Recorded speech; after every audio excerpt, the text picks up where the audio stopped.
Good afternoon, students. Today we are going to discuss about modern quantitative techniques. The following are the modern quantitative techniques used for project appraisal. Project അപ്രൈസലിന് വേണ്ടിയിട്ടാണ് modern ടെക്നിക്സുകൾ നമ്മൾ use ചെയ്യുന്നത്. അത് ഏതൊക്കെയാണെന്ന് നോക്കാം. They are sensitivity technique, probability technique, standard deviation technique, decision tree analysis and systems analysis. First one, sensitivity technique. Sensitivity എന്ന് പറഞ്ഞാൽ എന്താണ്? സെൻസിറ്റിവിറ്റി, ചില കുട്ടികൾ നമ്മൾ കേട്ടിട്ടില്ല, ചില കുട്ടികൾ വളരെ സെൻസിറ്റീവായിട്ടുള്ള ക്യാരക്ടറാണെന്ന് പറയാം. എന്ന് പറഞ്ഞാൽ സെൻസിറ്റീവ് എന്ന് പറഞ്ഞാൽ വളരെ ലോലമായിട്ടുള്ള ഹൃദയമുള്ള കുട്ടികൾ, അങ്ങനെയുള്ളവരെയാണ് എന്തോ സെൻസിറ്റിവിറ്റി എന്ന് പറയുന്നത്. അതുപോലെ സെൻസിറ്റിവിറ്റി ടെക്നിക്ക് എന്തെന്ന് വെച്ചാൽ, this technique means change in the profitability or cash flow of project due to change in different factors, cost, project life, rate of inflation.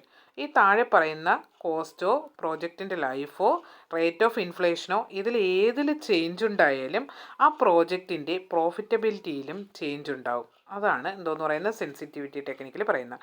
This technique means change in the profitability or cash inflow of project due to change in different factors.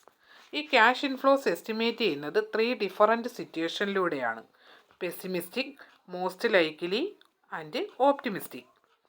Optimistic എന്ന് പറഞ്ഞാൽ എന്താണ്? ശുഭാപ്തി വിശ്വാസം. അതിൻ്റെ ഓപ്പോസിറ്റാണ് pessimistic എന്ന് പറയുന്നത്.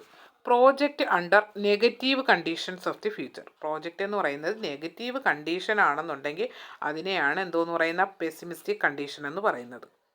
Then most likely എന്ന് പറഞ്ഞാൽ എന്താണ്? Project under normal condition. ഒരു പ്രോജക്റ്റ് എന്ന് പറയുന്നത് അത് നോർമൽ കണ്ടീഷനാണ്, വേണമെങ്കിൽ വേണ്ടാന്ന് വയ്ക്കാം, ഇല്ലെന്നുണ്ടെങ്കിൽ എന്ത് ചെയ്യാം? അക്സെപ്റ്റ് ചെയ്യാം. അപ്പം അടുത്ത് ഓപ്റ്റിമിസ്റ്റിക് ആണെന്നുണ്ടെങ്കിലോ പ്രോജക്റ്റ് അണ്ടർ പോസിറ്റീവ് കണ്ടീഷൻ, അതുകൊണ്ട് തന്നെ നമ്മൾ ആ പ്രോജക്റ്റ് ഫോർവേഡ് ചെയ്യും. അപ്പോൾ എന്തൊക്കെയാണ് സെൻസിറ്റിവിറ്റി ടെക്നിക്കിൽ? ഇത്രയേ ഉള്ളൂ. സെൻസിറ്റിവിറ്റി ടെക്നിക്ക് എന്ന് പറയുന്ന change in the profitability or cash inflow of project due to change in different factors. They are cost, project life, rate of inflation. അടുത്ത് ക്യാഷ് ഇൻഫ്ലോസ് എസ്റ്റിമേറ്റ് ചെയ്യുന്നത് different സിറ്റുവേഷനിലൂടെയാണ്. Pessimistic situation, most likely, then optimistic. Pessimistic എന്ന് പറയുന്നത് project under negative condition ആണെന്നുണ്ടെങ്കിൽ എന്താണ്? അത് pessimistic ആണ്. ആ സമയത്ത് നമ്മൾ ആ പ്രോജക്റ്റ് റിജക്റ്റ് ചെയ്യും. ദെൻ മോസ്റ്റ് ലൈക്ലി ആണെന്നുണ്ടെങ്കിൽ നോർമൽ കണ്ടീഷൻ ആണ്. ഒരു പ്രോജക്റ്റ് നോർമൽ കണ്ടീഷൻ ആണെന്നുണ്ടെങ്കിൽ ഓക്കെ ആണ്.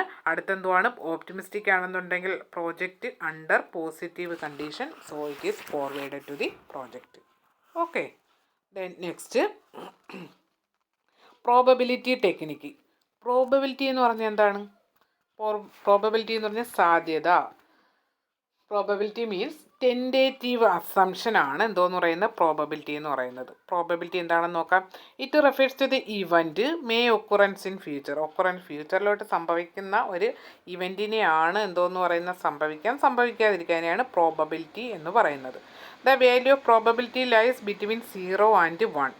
0 എന്ന് പറയുന്നത് പ്രോബബിലിറ്റി വിൽ നോട്ട് ഹാപ്പൻ. ആ 0 സ്റ്റേജിനകത്ത് പ്രോബബിലിറ്റി വിൽ നോട്ട് ഹാപ്പൻ. ഈ 0യുടെയും 1ൻ്റെ ഇടയ്ക്ക് ഒരുപാട് ഫിഗേഴ്സുള്ള നെഗറ്റീവ് വാല്യൂസുകളുണ്ട്. അപ്പം ആ 0 ആണെന്നുണ്ടെങ്കിൽ എന്താണ്? പ്രോബബിലിറ്റി എന്ന് പറയുന്നത് ഒരിക്കലും സംഭവിക്കില്ല. Probability will not happen. Then 1 ആണെന്നുണ്ടെങ്കിൽ ദ ഇവൻറ്റ് ഡെഫിനറ്റ്ലി ഹാപ്പൻ. തീർച്ചയായിട്ടും നമുക്ക് സംഭവിക്കാം. അപ്പോൾ എന്താണ് പ്രോബബിലിറ്റി ടെക്നിക്കിലെന്ന് പറയുന്നത്? Probability technique means event may occurrence in future. The values of probability lies between 0 and 1. 0 എന്ന് പറയുന്നത് പ്രോബബിലിറ്റി വിൽ നോട്ട് ഹാപ്പൻ. 1 എന്ന് പറയുന്നത് event definitely happen. The predicted cash flow are multiplied by respective probability factor assigned. ആ predicted cash flow എങ്ങനെയാണ് കിട്ടുന്നത്? Predicted cash flow are multiplied by respective probability factor. Respective probability ഫാക്ടറും ആ predicted cash ഫ്ലോയും കൂടെ multiply ചെയ്താണ് probability techniques കിട്ടുന്നത്. അതുപോലെ net present value ആണ് ഇവർ ഫോളോ ചെയ്യുന്നത്. അതുകൊണ്ട് നെറ്റ് പ്രസൻറ്റ് വാല്യൂ ഹയർ ആണെന്നുണ്ടെങ്കിൽ ഇതെന്ത് ചെയ്യാം? May be accepted.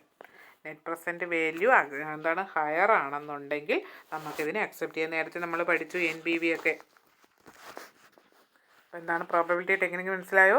അതിനകത്ത് ഇത്രയേ ഉള്ളൂ. It refers to the event may occurrence in future.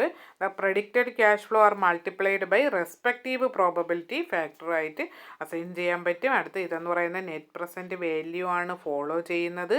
Project എന്ന് പറയുന്നത് ഹയർ NPV ആണ്. ഹയർ NPV ആണെന്നുണ്ടെങ്കിൽ പ്രോജക്റ്റ് വിൽ ബി അക്സെപ്റ്റഡ്. അടുത്ത് standard deviation method. Standard deviation മെത്തേഡിനകത്ത് പറയുന്നത് if the two projects have the same cost and their net present values are also the same, standard deviation of expected cash inflows of the two projects may be calculated to judge the comparative risk of the project. അപ്പം ഇത് എന്താണ് standard deviation എന്ന് പറഞ്ഞാൽ, ഇപ്പം ഒരു എക്സും വൈയും രണ്ട് project, അതിൻ്റെ കോസ്റ്റ് എന്ന് പറയുന്നത് സെയിം ആയിരിക്കും, അതുപോലെ അതിൻ്റെ പ്രസൻറ്റ് വാല്യൂവും സെയിം ആയിരിക്കും. അപ്പോൾ ഇതെങ്ങനെ നമ്മൾ കമ്പയർ ചെയ്യും? അതിൻ്റെ റിസ്കിനെ കമ്പയർ ചെയ്യുന്നതിനെയാണ് സ്റ്റാൻഡേർഡ് ഡീവിയേഷൻ മെത്തേഡ് എന്ന് പറയുന്നത്. The higher standard deviation of the project is said to be more risky. Higher standard deviation, ഒരു പ്രോജക്റ്റിന് ഹയർ സ്റ്റാൻഡേർഡ് ഡീവിയേഷൻ ഉണ്ടെന്ന് പറഞ്ഞാൽ എന്താണ്? അതിനകത്ത് ഹൈ റിസ്കി, റിസ്ക് കൂടുതലാണെന്നാണ് എൻ്റെ അർത്ഥം. അപ്പം അതിനകത്ത് പ്രോഡക്റ്റ് എന്നാണ് ഇരിക്കുന്നത്. ഇത് പ്രോജക്റ്റാണ്. Higher standard deviation of the project is said to be more risky. Okay. Then next one, decision tree analysis. Decision tree എന്ന് പറയുമ്പോൾ തന്നെ നമുക്കറിയാം it is a tree shaped ഡയഗ്രമാണ്. Decision tree analysis is a graphical representation of the relationship between present decision and future events, future decision and their consequences. അപ്പം graphical റെപ്രസെൻറ്റേഷനിലൂടെ ഏതിൻ്റെയൊക്കെ റിലേഷൻഷിപ്പിനെ കാണിക്കുന്നു? Present decision and future events, future decision and their consequences. ഇതിൻ്റെ ഒരു റിലേഷൻഷിപ്പിനെ ഗ്രാഫിക്കലായിട്ട് represent ചെയ്യുന്നതിനാണ് എന്തോന്ന് പറയുന്ന ഡിസിഷൻ ട്രീ അനാലിസിസിൽ അനലൈസ് ചെയ്യുന്നത്. ഇപ്പോൾ ട്രീ ഷേപ്പ്ഡ് ഡയഗ്രമാണ് ദ സീക്വൻസ് ഓഫ് ഇവൻറ്റ്സ്. ആ ഇവൻറ്റുകളെ എന്തോന്നിൽ റെപ്രസെൻ്റ് ചെയ്യുന്ന ബ്രാഞ്ചസ് ഓഫ് ട്രീയിലാണ് എന്തോന്ന് ചെയ്യുന്ന ഗ്രാഫിക്കലായിട്ട് റെപ്രസെൻ്റ് ചെയ്തിരിക്കുന്നത്. അതുകൊണ്ട് ഇതിനെ ഡിസിഷൻ ട്രീ അനാലിസിസ് എന്ന് പറയുന്നു. അപ്പം ഡിസിഷൻ ട്രീ അനാലിസിസ് എന്ന് പറയുന്നത് it is a tree shaped ഡയഗ്രമാണ്. Decision tree analysis is a graphical representation of the relationship between present decision and future events, future decision and their consequences. The sequence of events represented in branches of tree, so it is called decision tree analysis. Then next one, system analysis. System analysis refers to the set of techniques concerned with the analysis, procedure and other methods of doing things and with the design and implementation of new and superior system. അപ്പോൾ ഇതെന്ന് പറയുന്നത് എന്താണ്? It refers to the system analysis refers to the set of techniques. ഒരു കൂട്ടം ടെക്നിക്സുകളാണ് അതിനകത്ത് concerned ചെയ്തിരിക്കുന്നത്. Analysis, procedure and other procedure, implementation, പിന്നെന്താ ഡിസൈൻ, ഇതൊക്കെയാണ് എന്തോന്നിൽ ഇത് ചെയ്തിരിക്കുന്നത്, കൺസേൺഡ് ചെയ്തിരിക്കുന്നത്, റെഫേഴ്സ് ചെയ്തിരിക്കുന്നത് സിസ്റ്റം അനാലിസിസിൽ. ഇതെന്ന് പറയുന്നത് ഒരു കൂട്ടം ടെക്നിക്സുകളാണ്. ഇതിനകത്ത് ഏതിൻ്റെയൊക്കെ ടെക്നിക്സുകളാണ്? Analysis, procedure and other methods, design and implementation of new superior system. അതിൻ്റെ പ്രിൻസിപ്പൽ ഒബ്ജക്റ്റീവ് എന്ന് പറയുന്നത് to evaluate alternative in constituent. അപ്പോൾ കൺസിസ്റ്റൻറ്റ് ആൻഡ് ആർബിട്രറി മാനർ, അതായത് കൺസിസ്റ്റൻ്റ് മാനറിൽ എന്തോന്ന് ചെയ്യാൻ, ആൾട്ടർനേറ്റീവ്സിനെ ഇവാലുവേറ്റ് ചെയ്യുക എന്നതാണ് സിസ്റ്റം അനാലിസിസിൻ്റെ ഒബ്ജക്റ്റീവ്സ് എന്ന് പറയുന്നത്. അതുപോലെ തന്നെ ഇതിൽ സിസ്റ്റം അനാലിസിസിലുള്ള കുറച്ച് പ്രോജക്ട്സ് ടെക്നിക്സുകളാണ്.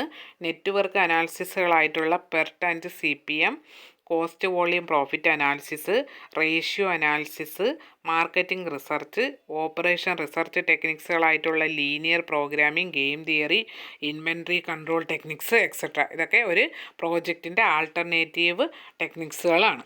അപ്പം സിസ്റ്റം അനാലിസിസ് എന്ന് പറയുന്നത് ഇത് എന്തിൻ്റെയൊക്കെ ടെക്നിക്സാണ്? It is a set of techniques concerned with analysis, procedure and other methods of doing things with design and implementation of new and superior systems. അപ്പോൾ ഇതിൻ്റെ പ്രിൻസിപ്പൽ ഒബ്ജക്റ്റീവ്സ് എന്ന് പറയുന്നത് to evaluate alternative in a consistent വേയിൽ അല്ലെങ്കിൽ കോൺസിസ്റ്റൻറ്റ് മാനറിൽ ആൾട്ടർനേറ്റീവ്സിനെ evaluate ചെയ്യുക എന്നാണ് ഇതിൻ്റെ ലക്ഷ്യമെന്ന് പറയുന്നത്. സിസ്റ്റം അനാലിസിസിൻ്റെ ലക്ഷ്യമെന്ന് പറയുന്നത് ആൾട്ടർനേറ്റീവ് പ്രോജക്ട്സ് ടെക്നിക്സുകളായ എന്തൊക്കെയുണ്ട്? PERT, CPM, cost volume profit ratio analysis, market research, operation research ടെക്നിക്സുകളായിട്ടുള്ള ലീനിയർ പ്രോഗ്രാമിംഗ്, ഗെയിം തിയറിയൊക്കെ ഉള്ളത്. Okay, thank U.